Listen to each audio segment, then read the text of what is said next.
Hello everyone, कैसे आप लोग। उम्मीद है आप सबकी पढ़ाई अच्छी चल रही होगी। तो फिर आज एक टॉपिक सिलेक्ट किए हैं बिहार में, जिस सन 1857 से 1947 तक पाश्चात्य शिक्षा के विकास की विवेचना कीजिए। पाश्चात्य शिक्षा का प्रारंभ का दौर 1835 से माना जाता है।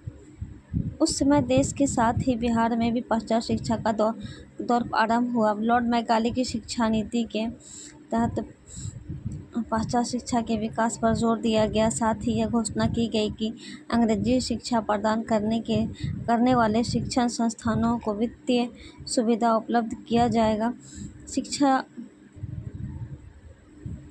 अंग्रेजी शिक्षा को बढ़ावा देने के लिए अनेक बुद्धिजीवियों ने इसका समर्थन किया।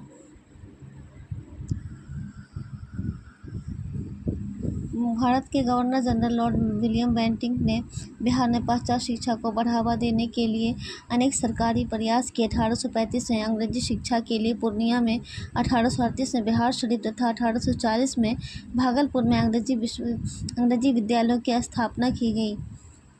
भागलपुर में सैनिकों के बच्चों के लिए शिक्षा हेतु भागलपुर हिल स्कूल की स्थापना की गई। वकालत और डॉक्टरी जैसे पेशों पर बंगालियों का ही कब्जा था। इस तरह के बर्ताव से तंग आकर महेश नारायण, अनुग्रह नारायण, नंद किशोर लाल, राय बहादुर, कृष्ण सहाय, गुरु प्रसाद सेन, सच्चिदानंद सिन्हा, मोहम्मद फखरुद्दीन, अली इमाम, मजहरुल हक और हसन इमाम जैसे प्रगतिवादी नेता बिहार को बंगाल से अलग करने की मांग में लग गए। 1912 ईस्वी तक बिहार प्रांत बंगाल का हिस्सा था। बंगाली पढ़े लिखे और रोजगारोन्मुखी थे, जबकि बिहार शिक्षा में पिछड़े थे। 14 अक्टूबर 1917 को पटना विश्वविद्यालय की स्थापना से बिहार में उच्च शिक्षा का मार्ग प्रशस्त हुआ। आगे चलकर शिक्षण संस्थानों में इसकी प्रतिष्ठा और लोकप्रियता इतनी बढ़ गई कि एक दौर में इसे पूरब का ऑक्सफोर्ड कहा जाने लगा। पाश्चात्य शिक्षा को गति प्रदान करने हेतु बिहार में 1938 ईस्वी में बेसिक एजुकेशन बोर्ड की स्थापना की गई। 1940 के दशक में दरभंगा मेडिकल स्कूल की स्थापना की गई।